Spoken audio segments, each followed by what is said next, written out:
It's a bit of a sugar hit for values. We are seeing the scheme quite popular. It's placing further upwards pressure on prices.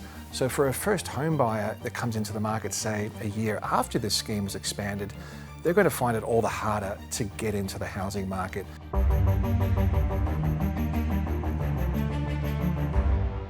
Welcome. What has Cotality learned after crunching the last 6 months of data?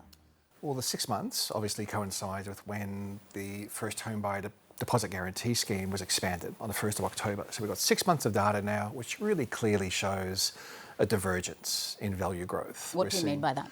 Well, we're seeing housing that's eligible for the deposit guarantee in the sense that it's below the price caps, so the values are below the price caps, are rising in value faster than homes that are ineligible because they're too expensive based on the price caps.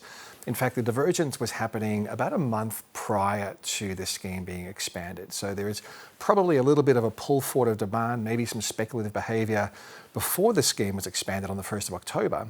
But also a few other elements of demand adding, I think this is probably more of an amplification of a market that was already seeing values rising quite swiftly at that more affordable end of the market. Just how wide has that gap in values been? Well, it's definitely widening. So over the 6 months, we've seen nationally homes that are ineligible for the deposit guarantee have gone up in value by about 3.6%.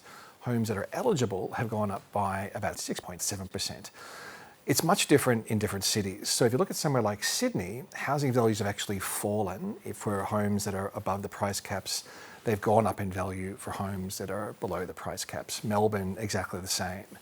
A market like Perth, we're seeing growth really broad-based across the market, but still an 18% rise in 6 months for homes that are eligible for the deposit guarantee.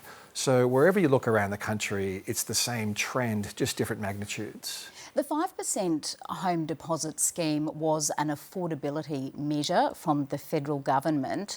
The longer that this scheme is in place and as we watch home values grow, what are the implications for affordability for future first home buyers? Well, I think it's fair to say this scheme's done nothing to improve affordability. Absolutely, it's helped home ownership temporarily. So if you're a first home buyer, one of the biggest barriers to getting into the market is raising a deposit. So if you can get in early, clearly it's been really popular. You don't have to pay lender's mortgage insurance on a small deposit. But what it's doing is a bit of a sugar hit for values. We are seeing the scheme quite popular. It's placing further upwards pressure on prices. So for a first home buyer that comes into the market, say, a year after this scheme was expanded, they're going to find it all the harder to get into the housing market. It's done nothing to address the underlying challenges of affordability, like low supply levels.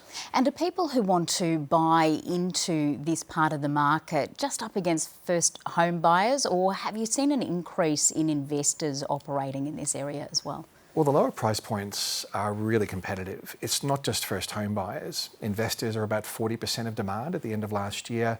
They might have moderated a little bit since then, but we haven't seen the data yet. But there's also more broadly mainstream demand that's progressively getting deflected towards that middle to lower end of the market, simply because that's where they can afford to buy, that's where they can demonstrate an ability to service a new loan. Tim Lawless, thank you. Many thanks.